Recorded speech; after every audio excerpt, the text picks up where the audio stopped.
안녕하세요. 저는 30대의 아주 평범하고 흔한 남자입니다. 제게 특이한 점이 하나 있다면 저는 한국에서 나고 자란 뼛속까지 한국이지만 한국을 떠난 다른 나라에 정착해서 살고 있다는 점이에요.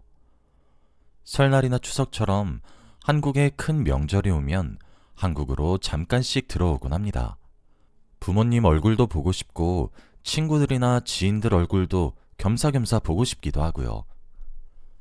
제가 이렇게 글을 써서 보내게 된 이유는 제가 한국을 떠나게 된 이야기를 한번 해보고 싶어서입니다.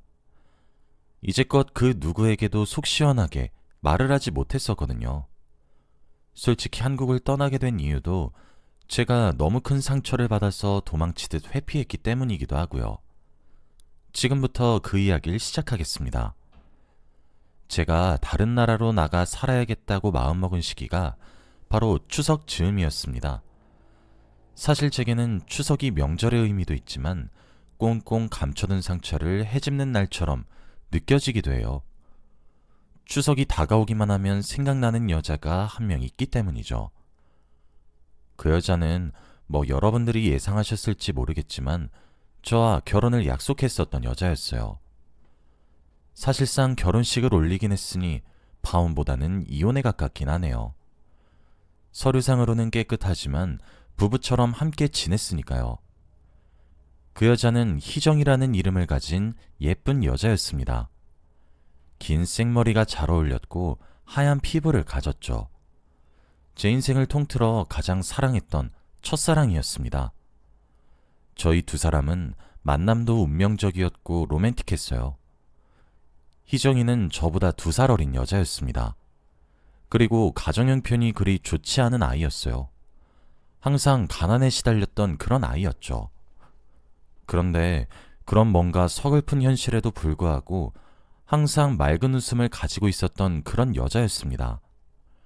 하루를 활기차게 시작했고 항상 웃는 얼굴로 하루를 보내곤 했죠. 누구에게나 먼저 인사를 하고 모나지 않은 그런 밝은 사람이었습니다. 그런 희정이의 근처에는 당연히 사람들이 많이 붐빌 수밖에 없었어요. 항상 좋은 기운이 나오는 듯한 느낌이었거든요. 그런 희정이와 남녀관계로 발전할 수 있었던 것은 정말 행운이라고 생각했어요.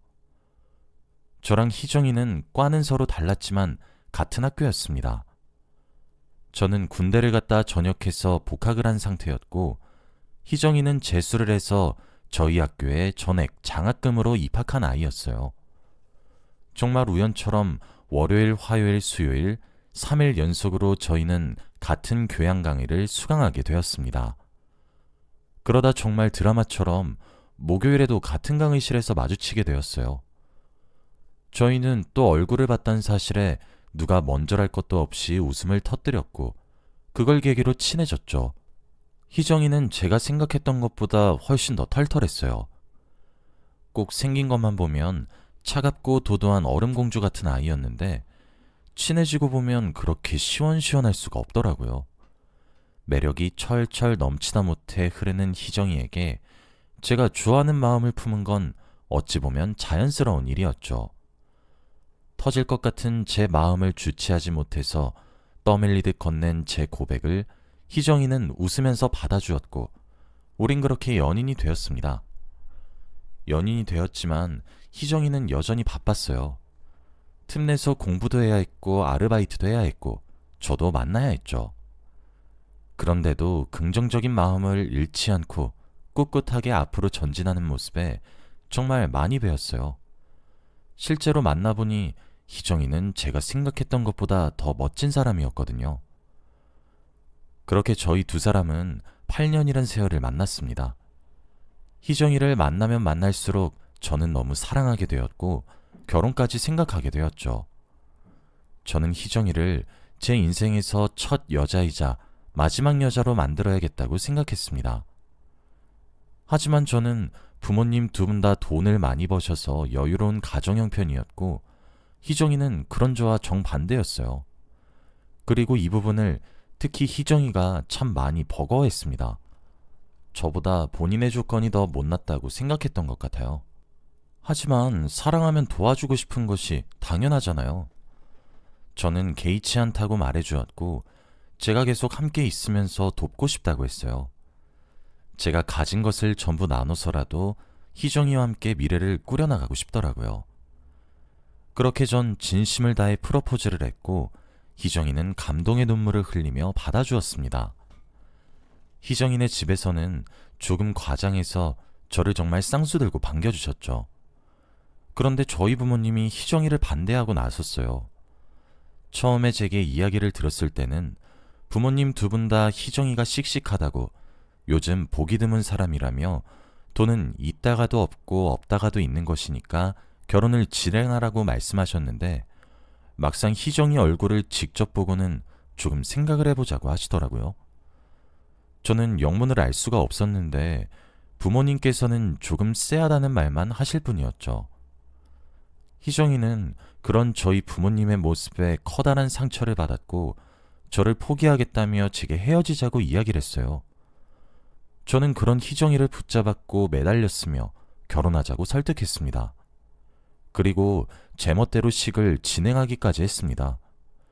결국 한치의 양보도 하지 않는 제 모습에 저희 부모님은 두 손 두 발을 닫으셨고 허락해 주셨죠.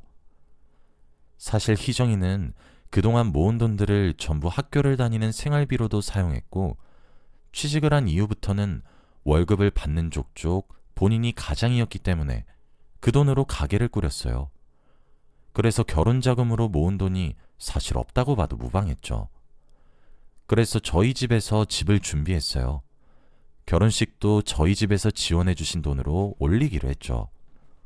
여자친구는 정말 감사하다며 꼭 효도로 갚겠다고 예쁜 말로 돌려주더라고요.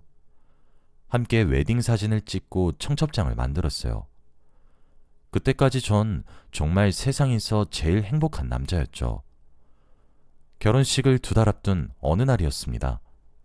그날은 여자친구가 결혼을 하기로 해서 친구들에게 크게 한턱 쏜다고 했던 날이었어요. 평소에도 워낙 자기 관리에 철저했던 사람이라 의심 없이 알겠다고 하고 잠들어 있었죠. 그런데 새벽 2시 정도가 되었을까? 전화벨이 울리더군요. 여보세요? 오빠, 나 가연인데 희정이가 야, 너 오빠한테 전화했어? 미쳤냐? 아, 당장 끊어. 제대로 발음도 하지 못할 정도로 이야기하는데 전화기 넘어서도 술 냄새가 나더라고요. 그리고 다급하게 전화를 끊게 만드는 주변의 왁자지껄한 목소리가 왠지 불안했어요. 무엇보다 희정이에 대한 이야기를 다른 사람들이 못하게 막는다는 사실이 뭐랄까 불안해졌죠. 가연이는 희정이와 친한 친구였거든요. 저는 어리둥절한 채로 멍하니 앉아있다가 가연이에게 다시 전화해볼 요량으로 휴대폰을 들었습니다. 그런데 진동소리와 함께 문자 메시지가 오더군요. 오빠, 오늘 가연이 처녀 파티 했어. 알고는 있었어? 진짜 오빠가 너무 아까워서 말해주는 거야. 내가 이렇게 말했던 사실은 비밀로 해줘. 땡땡동 아라비안 나이트야. 저는 가연이의 문자를 보자마자 바로 차에 시동을 걸고 집을 나섰습니다. 가연이가 말한 아라비안 나이트 근처에 차를 대고 있었어요. 새벽 2시가 넘은 시간에도 사람이 붐비더라고요. 안으로 들어가서 찾아야 하는 건지 망설이고 있었습니다. 제가 알던 희영이는 나이트의 니은자도 모르는 사람이었거든요. 하지만 가연이의 문자 메시지를 무시할 수도 없더라고요. 한참을 기다렸을까? 저 멀리서 익숙한 실루엣이 보이기 시작했어요. 술에 취해 방방 뛰며 자신의 몸도 제대로 가누지 못하는 여자가 하나 보였는데 그게 바로 희영이었죠. 그리고 희영이는 혼자가 아니었습니다. 그 옆에는 낯선 남자도 하나 보였어요. 희영이는 제게 자주 업어달라고 애교를 부렸는데 마치 제게 하듯 그 남자에게 똑같이 애교를 부리고 업히더군요. 저는 정말 두 눈으로 보면서도 믿기지 않았습니다. 그 사람의 뒤를 차로 밟았더니 결국 모텔로 향하더군요. 그때 제가 느꼈던 참담함은 차마 표현이 안 되는 것 같아요. 저는 제가 연인의 바람 현장을 발견하면 득달같이 달려들어 따지고 들 줄 알았는데 실제로 그런 상황에 놓이니까 정말 아무런 행동도 취할 수가 없더라고요. 모텔에 들어가는 모습을 블랙박스에 담은 채로 저는 집으로 돌아왔습니다. 다음날 희정이가 아무렇지 않게 제게 잘 잤냐는 연락을 해왔고 저는 만나자고 했어요. 아무리 제가 희정이를 많이 사랑해도 아닌 건 아니라고 생각했기 때문이죠.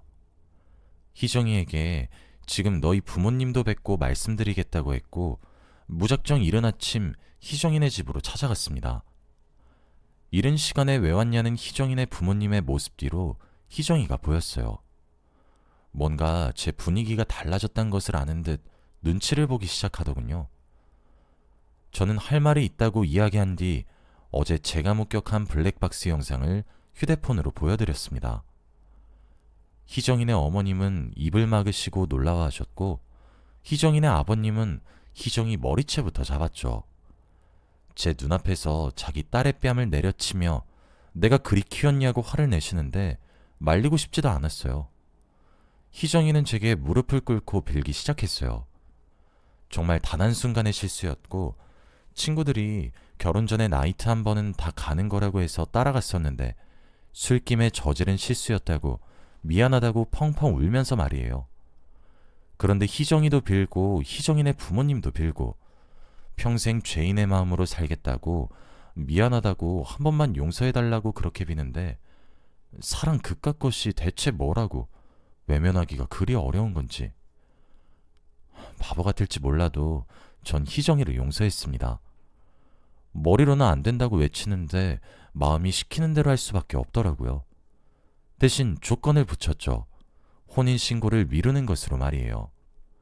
게다가 제 마음속에 이미 불안과 의심이 커져버렸기 때문에 그녀를 용서할 시간이 필요하기도 했죠. 결국 계획했었던 대로 결혼식을 진행했어요. 저희 부모님께는 알리지도 않았어요.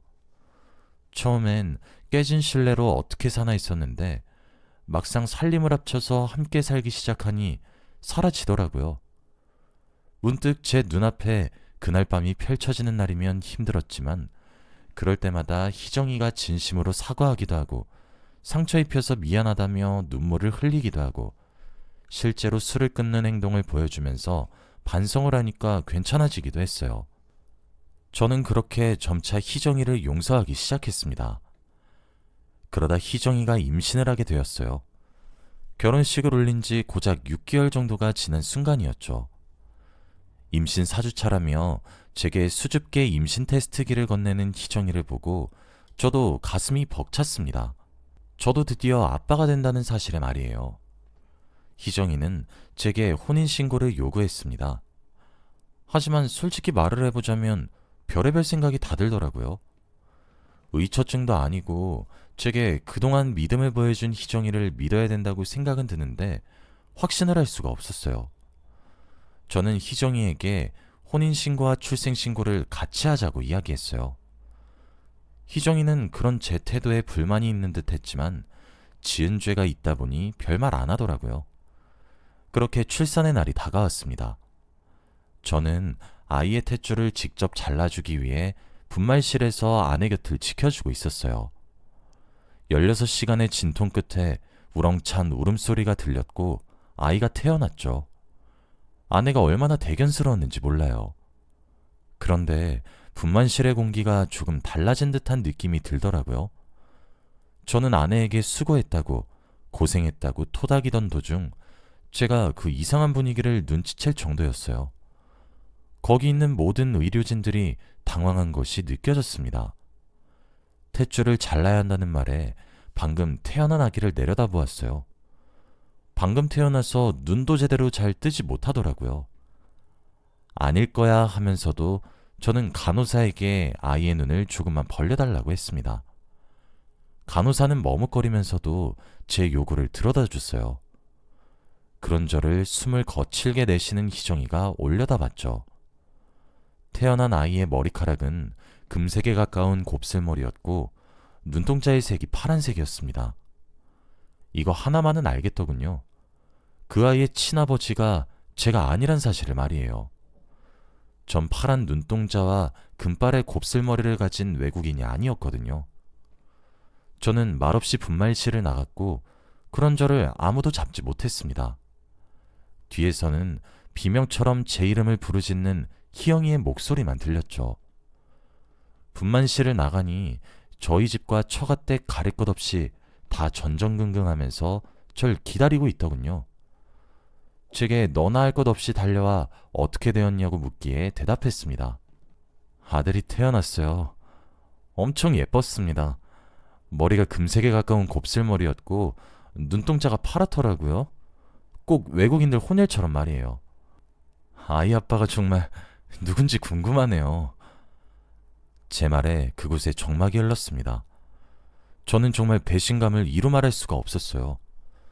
제게 임신 4주차라고 배시시 웃던 그녀는 저와 결혼식을 올리고 난 이후에도 부정을 저질렀던 거였고, 그게 저와 그녀의 아이라고 생각해 출산을 했던 거였어요.